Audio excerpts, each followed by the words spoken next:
नमस्कार विद्यार्थी मित्रांनो, मी Deepak Kaldone, MSc forensic science NET SET गेल्या 10 वर्षापासून आपण फॉरेन्सिक सायन्स या विषयामध्ये कार्यरत आहोत। आजच्या या लेक्चरमध्ये आपण MPSC डिपार्टमेंटल PSI मुख्य परीक्षा यासाठी आपण फॉरेन्सिक सायन्स व फॉरेन्सिक मेडिसिन यासाठी आपण सराव चाचणी क्रमांक 2 पाहणार आहोत। यापूर्वी आपण या चॅनलवरती सराव चाचणी क्रमांक 1 अपलोड केलेली आहे। जर तुम्ही पाहिले नसेल तर तुम्ही पाहू शकता। आपला जो नवीन चॅनल आहे हा सायन्स बाय दीपक कळडोणे, या चॅनलवरती आपण PSI साठी आपण जे मुख्य परीक्षा आहे त्यासाठी फॉरेन्सिक सायन्स फॉरेन्सिक मेडिसिनचे व्हिडिओ आपण अपलोड करत असतो। यापूर्वीचा आपला चॅनल आहे फॉरेन्सिक सर्च, या चॅनलवरती सुद्धा आपण डिपार्टमेंटल PSI साठी बरेचसे मटेरियल आपण अपलोड केलेले आहे, ते तुम्ही पाहू शकता।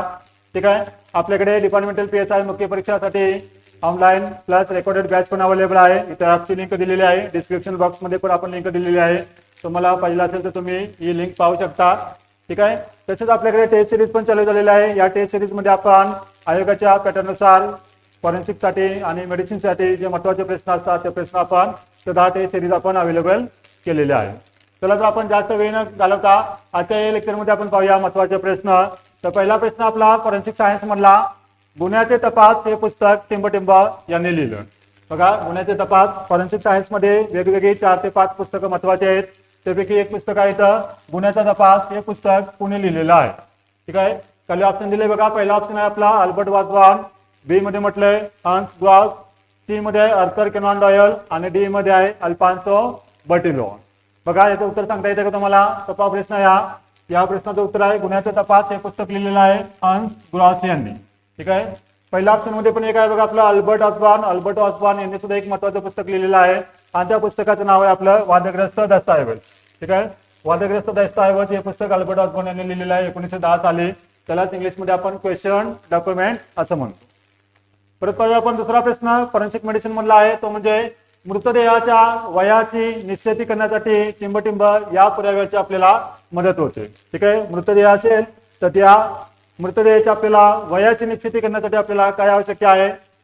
अ मध्ये म्हटले रक्तगट, बी मध्ये आहे लाय, सी मध्ये आहे नखे आणि डी मध्ये म्हटले हाडे म्हणजे बोन्स। ठीक आहे, तर आपल्याला काय आवश्यक असेल? सर्वांना माहिती असेल, जर आपल्याला हाडे मिळाली, बोन्स मिळाली, तर त्या बोन्स वरून आपण त्या मृतदेहाच्या वयाची निश्चिती करू शकतो। तसेच त्या मृतदेहाचा आपण लिंग निश्चित करू शकतो, म्हणजे तो स्त्रीचा सांगाडा आहे किंवा पुरुषाचा सांगाडा आहे, आपण त्या सांगाड्यावरून सांगू शकतो। ठीक आहे, त्याच्यामुळे बोन्स किंवा हाडे ऑप्शन डी हे याचं योग्य उत्तर। परत बघूया आपण नेक्स्ट क्वेश्चन आपला तिसरा, तो म्हणजे एखादी व्यक्ती स्वतःच्या लिखाणाची नैसर्गिक शैली, ठीक आहे, काय म्हटलं बघा इथं लक्षपूर्वक आहे का? लिखाणाची नैसर्गिक शैली लपवण्याचा प्रयत्न करते, त्यास टिंबटिंब असे म्हणतात। ठीक आहे, जे रायटिंग स्टाईल आहे त्याची नॅचरल स्टाईल किंवा त्याला आपण नैसर्गिक शैली म्हणतो, ही शैली लपवण्याचा प्रयत्न करते, त्याच काय म्हणतात? ए मध्ये म्हटलंय ओरिजिनल रायटिंग, बी मध्ये म्हटलंय नॅचरल रायटिंग, सी मध्ये म्हटलंय स्पेशल रायटिंग आणि डी मध्ये आहे डिस्गाइज रायटिंग। ठीक आहे, त्यालाच आपण म्हणतो काय? तर डिस्गाइज रायटिंग। डिस्गाइज रायटिंग म्हणजे काय? तर ती व्यक्ती स्वतःची जी हँड रायटिंग स्टाईल असेल, त्याची युनिक कॅरेक्टरिस्टिक असेल, त्याची नैसर्गिक शैली असेल, या नैसर्गिक शैलीला तो लपवण्याचा प्रयत्न करतो आणि तो दुसऱ्याच पद्धतीने लिहित असतो। ठीक आहे, त्याला म्हणतो आपण डिस्गाइज रायटिंग। डिस्गाइज रायटिंग मध्ये शक्यतो काय केलं जातं? तो जो आपला स्लांट असतो, तो स्लांट चेंज करतो। फॉर एक्झाम्पल बघा, की आपली लाईन असेल त्या लाईनवरती जे याचं इन्क्लिनेशन असतं लेटरचं, त्याला आपण स्लांट म्हणतो। बरोबर का? मग तो असं लिहित असताना तो काय करेल? तर ज्यावेळेस तो डिस्गाइज करतो त्यावेळेस तो वेगळ्या पद्धतीने लिहिण्याचा प्रयत्न करतो। ठीक आहे, म्हणजे त्याची नॅचरल शैली तो लपवण्याचा प्रयत्न करतो, यालाच म्हणतो आपण डिस्गाइज रायटिंग। वादग्रस्त दस्तावेज किंवा क्वेश्चन डॉक्युमेंट या विषयातील आपला हा महत्त्वाचा टॉपिक आहे।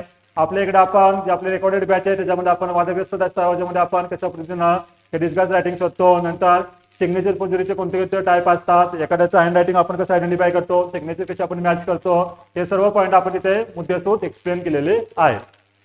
नेक्स्ट क्वेश्चन बघूया आपण, जखमा फॉरेन्सिक मेडिसिन यामधला प्रश्न आहे, तो म्हणजे टिंबटिंब या जखमेमध्ये प्रेताचा काय म्हटलंय? संरक्षणात्मक पवित्रा, त्यालाच म्हणतो आपण मुष्टियोद्ध्यासारखा पवित्रा दिसून येतो। तर हा कोणत्या जखमेमध्ये आपल्याला दिसून येईल? ऑप्शन ए मध्ये म्हटलंय बघा कापलेल्या जखमा, बी मध्ये म्हटले भाजलेल्या जखमा, सी मध्ये आहे बोसकलेल्या जखमा आणि डी मध्ये आहे अग्निशास्त्राने झालेल्या जखमा। ठीक आहे, जखमा आणि जखमाच्या प्रकारमधल्या या जखमा आहेत। तर आपल्याला कोणत्या जखमेमध्ये संरक्षणात्मक किंवा मुष्टियोद्ध्यासारखा पवित्रा दिसून येईल? त्याचं योग्य उत्तर आपल्याला भाजलेल्या जखमा या जखमेमध्ये आपल्याला असा संरक्षणात्मक किंवा त्याला आपण बॉक्सिंग ॲटिट्यूड म्हणतो, बॉक्सर सर्टिट्यूड म्हणतो किंवा मुष्टियोद्ध्यासारखा पवित्रा म्हणतो तो आपल्याला दिसून येतो. भाजलेल्या जखमा, ऑप्शन बी इथं करेक्ट आहे. पुढचा प्रश्न बघा आपण पाचवा, तो म्हणजे खालीलपैकी टिंबटिंब हे हॅश व्हॅल्यूशी संबंधित आहे. ठीक आहे, हॅश व्हॅल्यू सर्वांना माहिती असेल, इलेक्ट्रॉनिक जे आपले एव्हिडन्स असतात, ठीक आहे, इलेक्ट्रॉनिक पुरावे, त्याच्याची आपल्याला ही हॅश व्हॅल्यू महत्वाची असते. तर हॅश व्हॅल्यू आपण कशा प्रकारे कॅल्क्युलेट करू शकतो, त्यापैकी MD5, बी मध्ये आहे SHA 256, नंतर सी मध्ये आहे CS 5.0, डी मध्ये आहे A आणि B. तर याचं योग्य उत्तर आहे ते म्हणजे आपलं ऑप्शन डी, A आणि B हे आपलं हॅश व्हॅल्यूशी संबंधित आहे. ठीक आहे, त्याच्यामुळे ऑप्शन डी याचं योग्य उत्तर आहे. नंतर बघा 6वा प्रश्न आहे तो म्हणजे आपलं जे लैंगिक गुन्हे आहे फॉरेन्सिक मेडिसिन मध्ये त्याच्यामधला हा प्रश्न आहे. तो म्हणजे एखाद्या पुरुषाने जवळच्या रक्ताच्या नात्यातील स्त्रीची संभोग करणे यास टिंबटिंब असे म्हणतात. पर्यायामध्ये काय म्हटले बघा, ए मध्ये म्हटलं इन्क्वेस्ट, बी मध्ये आपले इन्सेक्ट, सी मध्ये आहे इन्सेस्ट आणि डी मध्ये आहे इन्वेस्ट. बऱ्याचसा उच्चार इथं सेमच आहे बघा, आपल्याला फसवण्यासाठी कधी कधी असे एखाद्या वेळेस पर्याय असू शकतात. त्यासाठी आपल्याला व्यवस्थित वाचता येतं. काय म्हटले बघा, एखाद्या पुरुषाने जवळच्या रक्ताच्या नात्यातील स्त्रीची संभोग करणे यात काय म्हटलं जातं, तर त्यात इन्सेस्ट असं म्हटलं जातं. ठीक आहे, इन्सेस्ट हे त्याचं इंग्लिश मधलं फिलिंग आहे, INCEST, इन्सेस्ट. त्याच्यामुळे पर्याय क्रमांक सी याचं उत्तर बरोबर आहे. इन्क्वेस्ट माहिती आपल्याला, इन्क्वेस्ट पंचनामा असतो, इन्सेक्ट म्हणजे कीटक आणि इन्व्हेस्ट म्हणजे इन्व्हेस्टिगेशन वाला इन्व्हेस्ट आहे. तर इन्सेस्ट ऑप्शन सी इथं उत्तर बरोबर आहे. परत पाहूया आपण नेक्स्ट क्वेश्चन, तो म्हणजे 7वा. तर त्याच्यामध्ये काय म्हटलंय, दोन वेगवेगळ्या व्यक्तीच्या आवाजाचे नमुने ओळखण्यासाठी वापरण्यात येणारे जे उपकरण असेल किंवा जे मशीन असेल त्या मशीनला आपण काय म्हणतो. ठीक आहे, आवाजाचे नमुने आपल्याला माहिती आहे ACB मध्ये आपण बऱ्यापैकी त्या दोन आवाजाचे नमुने असतील ते एकाच व्यक्तीचे आहेत का दोन वेगवेगळ्या व्यक्तीचे आहेत ते आपण शोधत असतो. ठीक आहे, तर त्यासाठी कोणतं मशीन वापरतो आपण, ए मध्ये म्हटलंय व्हॉइस प्रिंट, बी मध्ये म्हटलंय साऊंड स्पेक्ट्रोग्राफी, सी मध्ये आहे स्पेक्ट्रोग्राम आणि डी मध्ये आहे स्पेक्ट्रोस्कोपी. ठीक आहे, तर आपण कोणतं उपकरण वापरतो तर त्याला आपण म्हणतो sound spectrography. Option B is correct one. ठीक आहे, नंतर बघा 8वा प्रश्न आहे तो फॉरेन्सिक मेडिसिन मधला आहे. मॅग्नस परीक्षण किंवा मॅग्निस टेस्ट ही टिंबटिंबाशी संबंधित आहे. मॅग्नस टेस्ट आपल्याकडे फॉरेन्सिक सायन्स मध्ये आपण वेगवेगळ्या टेस्ट करत असतो, चाचण्या करत असतो. त्यापैकी एक महत्वाची चाचणी आहे तिला म्हणतो आपण मॅग्नस टेस्ट किंवा मॅग्नस परीक्षण.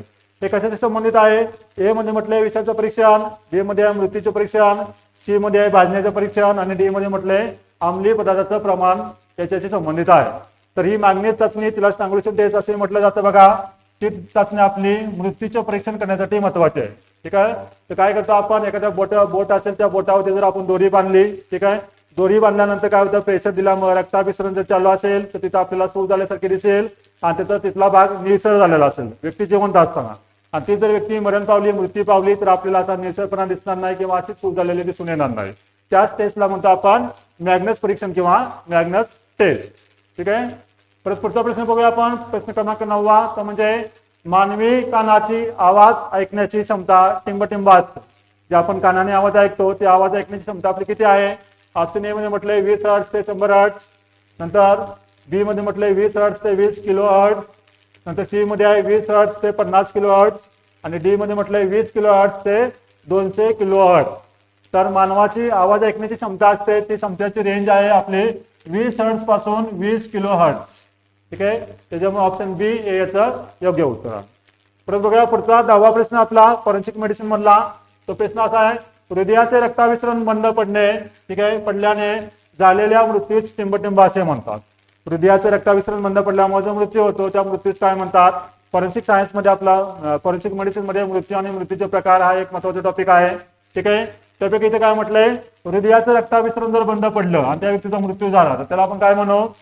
ए ला म्हटलंय कॉमा, बी ला म्हटलंय सिंकोना, सी मध्ये आहे सिंकोप आणि डी मध्ये म्हटलंय ऍस्पेक्सिया. ठीक आहे, तर हृदयाचं रक्ताभिसरण बंद पडल्यामुळे जो मृत्यू होतो त्याला आपण सिंकोप असं म्हणतो. ठीक आहे, तर आपल्या सर्वांना माहिती आहे मानवी शरीरामध्ये 3 अवयव असतात, एक तर हृदय आहे, मेंदू आहे आणि फुफ्फुस आहे. जर त्याचं हृदय बंद पडलं म्हणजे त्याचे रक्ताभिसरण संस्था बंद पडेल आणि त्याच्यामुळे जो मृत्यू होतो त्याला आपण सिंकोप म्हणतो. जर एखाद्या व्यक्तीचा मेंदू बंद पडला आणि मेंदूचं कार्य थांबलं त्याच्यामुळे तो कोमामध्ये जातो. आणि तिसरा किंवा मृत्यूचा प्रकार म्हणजे ऍस्पेक्सिया. ऍस्पेक्सिया मध्ये त्या व्यक्तीचे फुफ्फुस बंद पडले, लॅक ऑफ ऑक्सिजन झाला, त्याला ऑक्सिजनची कमतरता झाली, त्याच्यामुळे जो मृत्यू होतो त्याला आपण ऍस्पेक्सिया म्हणतो. आणि आपल्याला माहिती आपल्या सिलेबस मध्ये ऍस्पेक्शियल डेट मध्ये आपल्याकडे बघा बुडून मृत्यू आहे, गुदमरून मृत्यू आहे आणि गळफास आहे. हे 3 आपल्याला उदाहरण दिलेले आहेत ऍस्फिक्शियल डेटमध्ये, बरोबर. तर इथं हृदयाचं रक्ताभिसरण बंद पडल्यामुळे जो मृत्यू होतो त्याला आपण सिंकोप असं म्हणतो. ठीक आहे. तर बघा अशा तऱ्हेनं आपण आपल्याकडे फॉरेन्सिक मेडिसिन आणि फॉरेन्सिक सायन्स याची डिपार्टमेंटल PSI साठी महत्त्वाचे आपण सोप्या भाषेमध्ये आपल्याकडे रेकॉर्डेड प्लस ऑनलाईन बॅच उपलब्ध आहे. त्याच पद्धतीने आपल्याकडे परीक्षेच्या दृष्टिकोनातून 2 दिवसाची फास्ट ट्रॅक बॅच सुद्धा उपलब्ध आहे. या बॅच मध्ये आपण 2 दिवसामध्ये फॉरेन्सिक सायन्स आणि फॉरेन्सिक मेडिसिनचे जे महत्त्वाचे टॉपिक आहेत ते सर्व टॉपिक आपण डिस्कस करतो. ऑनलाईन बॅच असते, लाईव्ह बॅच. तुम्हाला वाटलं तर तुम्ही जॉईन करू शकता. इथं आपलं ॲपची लिंक दिलेली आहे. रेकॉर्डेड बॅच जर तुम्हाला पाहिजे असेल तर ते या लिंकवरती जाऊन सुद्धा तुम्ही डेमो लेक्चर्स पाहू शकता कशा पद्धतीने शिकवलेलं आहे. ते आपलं नवीन ॲप आहे. यापूर्वीच आपलं हे ॲप आहे, तुम्ही हे पाहू शकता किंवा हे पाहू शकता. फॉरेन्सिक सर्च आपला YouTube चॅनल आहे, हा सुद्धा आपला नवीन चॅनल आहे आणि त्याची लिंक आपण दोन्ही चॅनलची आपल्या डिस्क्रिप्शन बॉक्समध्ये लिंक दिलेली आहे, तुम्ही लिंक पाहू शकता. ठीक आहे. प्लस आपल्याकडे डिपार्टमेंटल PSI साठी आपण टेस्ट सिरीज सुद्धा लॉन्च केलेली आहे. फॉरेन्सिक सायन्स, फॉरेन्सिक मेडिसिनचे आपण बरेचसे प्रश्न आपण इथे याच्यामध्ये घेतलेले आहेत आणि त्याचे 4ही ऑप्शनचे आपण उत्तरेचा स्पष्ट करून सांगितलेलं आहे. जे कोणी इंटरेस्टेड असतील बघा इथे नंबर दिलेला आहे, या नंबरवरती तुम्ही कॉन्टॅक्ट करू शकता किंवा इथं ॲपची लिंक दिलेली आहे, त्या लिंकवरती जाऊन तुम्ही इथं पुढची माहिती घेऊ शकता. ठीक आहे. नेक्स्ट क्वेश्चन पाहिजे आपण क्वेश्चन नंबर 11 तो म्हणजे फॅरेडेज बॅग हे खालीलपैकी कशाशी संबंधित आहे. बघा आपल्याकडे माहिती आहे आपण भौतिक दुवे व्यवस्थितपणे आपण त्याला गोळा करतो, गोळा केल्यानंतर त्याला पॅकिंग सिलिंग करणं महत्त्वाचं असतं.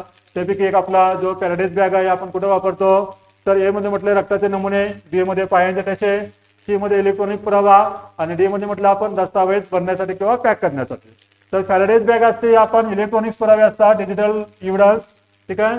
मग ते हार्ड डिस्क असो, पेन ड्राईव्ह असो, ठीक आहे, हे आपण पॅकिंग करण्यासाठी आपण फॅरेडेज बॅग वापरत असतो. त्याच्यामुळे इथं ऑप्शन क्रमांक सी हे याचं योग्य उत्तर आहे. परत बघा नेक्स्ट क्वेश्चन आहे 12वा तो म्हणजे खालीलपैकी टिंब हे डेट रेप ड्रग. ठीक आहे. इंग्लिश मध्ये त्याला म्हणतो आपण डेट रेप ड्रग. ठीक आहे. त्याचं आपल्याला उदाहरण विचारलेलं आहे. कोणतं उदाहरण आहे बघा. ऑप्शन ए मध्ये म्हटले गॅमा हायड्रॉक्सी ब्युटेरिक ऍसिड, त्याला आपण GHB म्हणतो इन शॉर्ट मध्ये. बी मध्ये आहे कोकेन, सी मध्ये आहे लायसर्जिक ऍसिड डायथिलामाइड, त्याला आपण LSD असंही म्हणतो इन शॉर्ट मध्ये. आणि डी मध्ये म्हटले बघा फिनिल सायक्लोराइड. तर डेट रेप ड्रग कशाशी संबंधित आहे बघा. त्याचं उदाहरण आपलं ऑप्शन क्रमांक ए, त्याला म्हणतो आपण गॅमा हायड्रॉक्सी ब्युटेरिक ऍसिड GHB. ठीक आहे. फॉरेन्सिक मेडिसिन मधला किंवा पॉइझन्स म्हणू शकतो आपण ड्रग अंमली पदार्थ त्याच्यामधला आपला महत्वाचा प्रश्न होता. नंतर बघा नेक्स्ट प्रश्न आपला तो म्हणजे काय तर कोडिस ही DNA चा डाटाबेस टिंब या देशाने तयार केलेला आहे. ठीक आहे. DNA आपल्यासाठी माहिती आहे बघा महत्वाचा टॉपिक आहे. तर DNA डाटाबेस एक बनवलेला आहे, त्याचं नाव आहे कोडिस. तर तो कोणत्या देशाने तयार केलेला आहे सर्वांना माहित असेल. ऑप्शन ए मध्ये म्हटले अमेरिका, बी मध्ये आहे रशिया, सी मध्ये आहे भारत आणि डी मध्ये आहे इंग्लंड. ठीक आहे. तर बघा जगातील पहिला DNA चा डाटाबेस इंग्लंड या देशाने तयार केला होता. ठीक आहे. आणि नंतर 2 नंबरचा अमेरिकेने तयार केलेला आहे आणि त्याचं नाव आहे कोडिस. ठीक आहे. त्याच्यामुळे याचं उत्तर आपलं पर्याय क्रमांक ए अमेरिका. तर कोडिसचा फुल फॉर्म काय बघा. कोडिस म्हणजे कंबाईन ठीक आहे DNA इंडेक्स सिस्टीम, हा त्या कोडिसचा फुल फॉर्म आहे. आणि कोडिस हा डाटाबेस अमेरिका या देशाने तयार केलेला आहे, तो DNA शी संबंधित आहे. ठीक आहे. नेक्स्ट क्वेश्चन आपला सुपर इम्पोजिशन तंत्रज्ञानाकरिता संशयित इस्माचे टिंब आवश्यक असते. ठीक आहे. सुपर इम्पोजिशन टेक्निक आपल्याला माहिती आहे अतिशय महत्वाची टेक्निक आहे. यासाठी आपण काय वापरतो. ए मध्ये म्हटले बोटांचे ठसे, बी मध्ये आहे पायांचे ठसे, सी मध्ये म्हटले गेले बघा इस्माचे फोटोग्राफ आणि डी मध्ये आहे त्या इस्माचे कपडे. तर सुपर इम्पोजिशन फोटोग्राफ किंवा सुपर इम्पोजिशन टेक्निक्स मध्ये आपल्याला त्या इस्माचे फोटोग्राफ्स आवश्यक असतात. ठीक आहे. मग जर आपल्याला आड्याचा सांगडा मिळतो, त्या सांगडामध्ये जर कवटी मिळाली तर त्या कवटीचे आपण सुपर इम्पोजिशन टेक्निक नुसार काय करतो त्या कवटीचे फोटोग्राफ्स निगेटिव्ह आणि जो आपल्याकडे फोटोग्राफ असेल त्याचे निगेटिव्ह हे दोन्ही काय करतो आपण 360 मध्ये रोटेट करतो. आणि ज्यावेळेस ते अशा एका पोझिशनला येतात 100% ते ओव्हरलॅप होतात, सुपर इम्पोज होतात, त्यानुसार आपण सांगतो की ती कवटी त्या इस्माची असेल या फोटोग्राफची मॅच करू. ठीक आहे. त्याच्यामुळे आपल्याला त्या व्यक्तीचे किंवा त्या इस्माचे फोटोग्राफ्स आपल्याला आवश्यक असतात. ठीक आहे. बघा नेक्स्ट क्वेश्चन आपला एक्सप्लोजिव्ह मधला आहे, तो म्हणजे PETN व RDX यांच्या मिश्रणास टिंब असे म्हणतो. तर PETN आणि RDX यांचं मिश्रण काय असतं. तर ए मध्ये म्हटले ब्लास्टिंग जिलॅटिन, बी मध्ये आहे सेमटेक्स, सी मध्ये आहे गन कॉटन, ठीक आहे, आणि डी मध्ये आहे कॉर्डाइट्स. तर PETN आणि RDX हे दोन्ही उच्च प्रतीचे एक्सप्लोजिव्ह आहेत बघा. त्यांचं जे मिश्रण असतं त्याला आपण सेमटेक्स असं म्हणतो. ऑप्शन क्रमांक बी हे याचं योग्य उत्तर आहे. पुढचा प्रश्न बघा, अँबिस या प्रणालीमध्ये किंवा अँबिस ही प्रणाली टिंबटिंबावर आधारित आहे. अँबिस ही आपली नवीन टेक्नॉलॉजी आहे, त्याच्यामुळे याच्यावरती बरेचसे प्रश्न येण्याची शक्यता असेल. ठीक आहे, तर अँबिस म्हणजे काय, ते कुठे वापरले जाते, हे आपण आपल्या या चॅनलवरती ऑलरेडी एक व्हिडिओ अपलोड केलेला आहे. तुम्ही पहिल्यांदा तर तुम्ही व्हिडिओ पाहून घ्या. जनरल नॉलेजसाठी आणि लेटेस्ट टेक्निक आहे, जो आपल्या सिलेबसमध्ये आधुनिक तंत्रज्ञानाच्या विशेष अभ्यासासह म्हटलंय किंवा आधुनिक चाचण्यांच्या विशेष अभ्यासासह म्हटलेला जो एक पॉईंट आहे सिलेबस मधला, तर त्या पॉईंटला धरून आपल्याला असे आधुनिक जे आपल्याकडे नवीन नवीन टेक्निक तंत्रज्ञान आहे त्याच्यावरती प्रश्न येण्याची शक्यता असते. तर बघा, अँबिस या प्रणाली किंवा ही प्रणाली कशावर आधारित आहे. यामध्ये म्हटलंय संशयित इस्माचे बोटांचे ठसे, बी मध्ये म्हटले संशयित इस्माचे फोटोग्राफ्स, सी मध्ये आहे संशयित इस्माचा DNA आणि डी मध्ये म्हटलंय ए आणि बी दोन्ही. तर अँबिस याचाच फुल फॉर्म तुम्हाला माहित असेल, त्यालाच म्हणतो आपण काय, automated multimodal biometric identification system. ठीक आहे, अँबिस आपली CID तर्फे वापरलेली नवीन टेक्नॉलॉजी आहे. महाराष्ट्र हे पहिलं देश आहे अँबिस टेक्नॉलॉजी. महाराष्ट्र हे देशातील पहिलं राज्य आहे की जे यांनी अँबिस टेक्नॉलॉजी वापरलेलं आहे, automated multimodal biometric identification system. तर यामध्ये आपण त्या बोटाच्या त्या इस्माच्या बोटांचे ठसे प्लस त्या इस्माचे फोटोग्राफ्स वगैरे या सगळ्यांचा डाटाबेस आपण रेकॉर्ड करून ठेवलेला आहे. ठीक आहे, म्हणून याचं उत्तर आपलं डी, ए आणि बी दोन्ही बरोबर. पुन्हा बघा, नेक्स्ट क्वेश्चन पाहूया आपण. संशयित गुन्हेगारांना शोधण्यासाठी बोलके चित्र याचा शोध किंवा याचं संशोधन टिंबटिंब यांनी केलेलं आहे. तर बोलके चित्र सर्वांना माहित असेल, याचा शोध कुणी लावलेला आहे बघा. ऑप्शन ए मध्ये म्हटलं एडमंड लोकार्ड, बी मध्ये आहे अल्फॉन्स बर्टिलियॉन, सी मध्ये आहे मॅथ्यू अर्कुला आणि डी मध्ये आहे एडमंड हिलरी. ठीक आहे, तर सर्वांना माहित असेल बोलके चित्राचा शोध लावला होता अल्फॉन्स बर्टिलियॉन यांनी, त्याच्यामुळे ऑप्शन बी इथं करेक्ट आहे. ऑप्शन ए मध्ये आपले एडमंड लोकार्ड, त्यांनी आदला बदलीचं तत्व सांगितलेलं आहे. ऑप्शन सी मध्ये आपला मॅथ्यू अर्कुला आहेत, त्यांना आपण विषयशास्त्राचे किंवा टॉक्सिकोलॉजीचे जनक असं आपण म्हणतो. तिथं आपलं बोलके चित्राचे आपलं अल्फॉन्स बर्टिलियॉन हे उत्तर बरोबर आहे. परत बघा, 18वा प्रश्न त्याला म्हणतो आपण, रुतलेल्या पायांच्या ठशांना त्रिमितीय आकार देण्यासाठी टिंबटिंब पद्धत वापरतात. ठीक आहे, त्रिमितीय ठसे म्हणजे तुम्हाला माहित असेल बघा, त्याला लांबी रुंदी आणि उंची तिन्ही असते, त्याला आपण 3 डायमेन्शनल किंवा त्रिमितीय ठसे म्हणतो.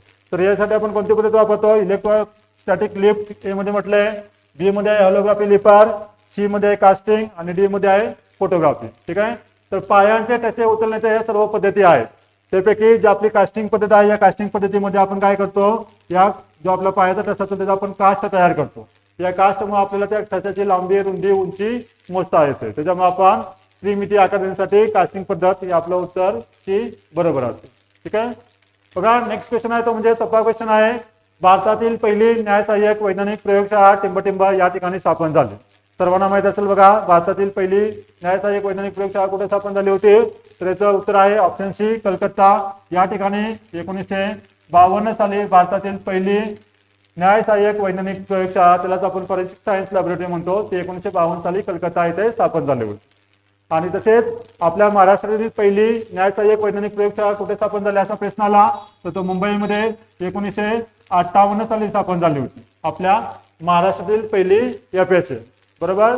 तसेच बघा भविष्याचा प्रश्न आला, पहिली central forensic science laboratory CFSL म्हणतो आपण त्याला, ते कुठे स्थापन झाली होती, ते सुद्धा सेंट्रल फॉरेन्सिक सायन्स लॅबोरेटरी भारतातील पहिली, ती सुद्धा आपली कलकत्ता येथे स्थापन झाली होती 1957 साली. ठीक आहे, त्याच्यामुळे जे असे प्रश्न आले ते आपल्यासाठी महत्वाचे आहेत.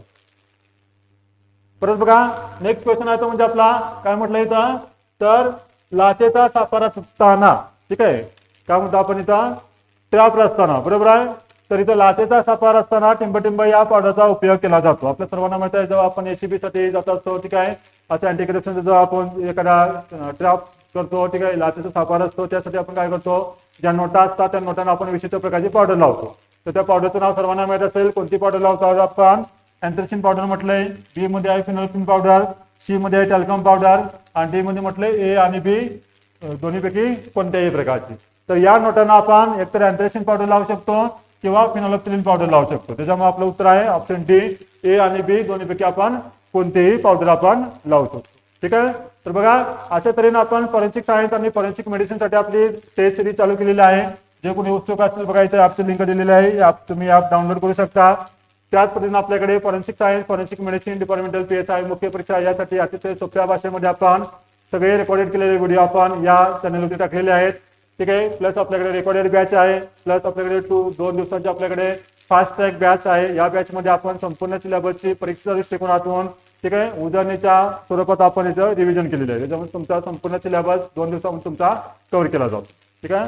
तर अशा तऱ्हेने बघा तुम्ही या नंबरवरती कॉन्टॅक्ट करू शकता अधिक माहितीसाठी, किंवा तुम्हाला डिस्क्रिप्शन बॉक्समध्ये याची लिंक दिलेली आहे, त्या लिंकवरून तुम्ही ते डाउनलोड करून पाहू शकता. तुम्हाला व्हिडिओ आवडले तर तुम्ही कॉल वगैरे करू शकता. ठीक आहे.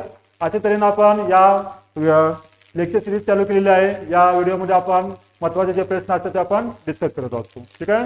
तर आजच्या लेक्चरला एवढे 20 प्रश्न झाले. नेक्स्ट व्हिडिओमध्ये आपण नेक्स्ट क्वेश्चन पाहूया. तर आज आपण इथे थांबूया. थँक्यू.